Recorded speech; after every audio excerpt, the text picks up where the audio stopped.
ఏమనుకుంటున్నారు మీరు? మీరు కుతంత్రాలు రచిస్తుంటే మేము వాటి గురించి తెలుసుకోలేవనా? మీరిద్దరూ కలిసి రాణా గారిపై జరిపిన హత్యా ప్రయత్నాల గురించి తెలుసు. అలాగే మా కోడలి కోసం మీరు ఆ రోజు పసుపులో ద్రావకం కలిపింది కూడా తెలుసు. అలాగే మీ అపశకునాల కథలు తెలుసు. ఒక్క విషయం గుర్తుంచుకోండి కోకిల, మీ చేష్టల వల్ల అనుబంధాలపై పడ్డ ఈ మరకలను ఈ రాజమాత తలుచుకుంటే మీ ఇద్దరి రక్తంతో పూర్తిగా కడిగివేయగలరు.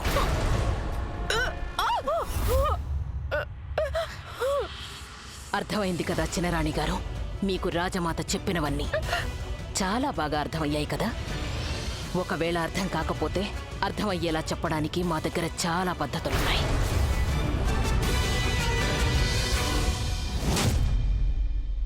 మీరు చేసింది మాకు తెలిసిపోయింది పెద్ద కోడలు గారు.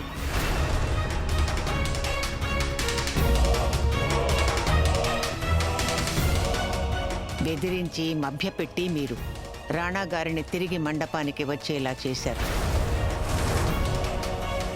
మీరు చేసిన ఈ కుట్ర అందరి నుంచి దాచి ఉంచవచ్చు, కానీ మా నుంచి మాత్రం కాదు. దాచడానికి ఏముందిలేండి పెదరాణి అమ్మ.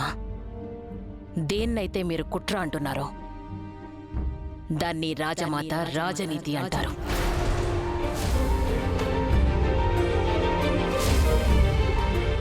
కత్తి ఎంత పదునుగా ఉన్నా సరే అది ఖడ్గంతో పోటీ పడకుండా ఉంటేనే మంచిది.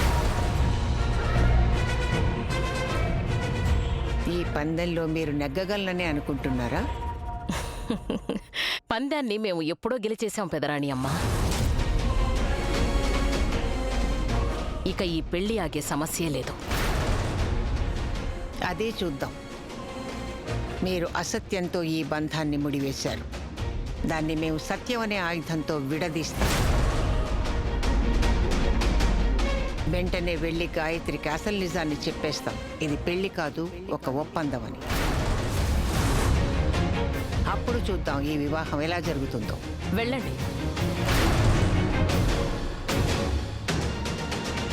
కానీ వెళ్లే ముందు మీరు ప్రతి అడుగుని ఆచితూచి వెయ్యండి పెదరాణి అమ్మ. ఎందుకంటే మా ఆశయాలకి వ్యతిరేకంగా మీరు ఎన్ని అడుగులు ముందుకు వేస్తారో అంతకంటే ఎక్కువ నిజాల్ని మేము బయటపెడతాం.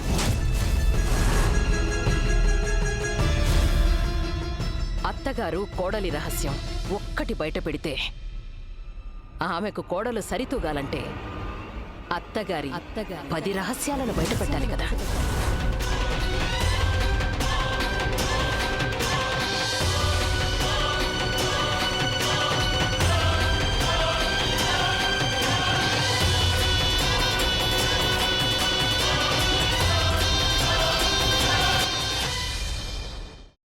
అమ్మా, అలాంటి వాళ్ళది నిజమైన ప్రేమ కాదు, అది వ్యామోహం.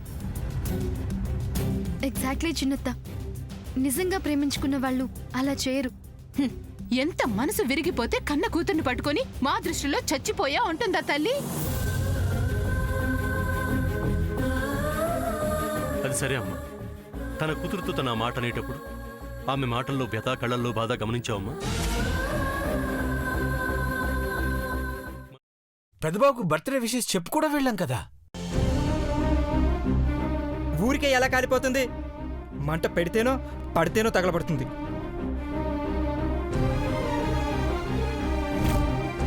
కరెక్ట్ చిన్నబాబు, నీకొచ్చినట్టే నాకు డౌట్ వచ్చింది. పార్వతే షర్టును తగలబెట్టిందనుకుంటా.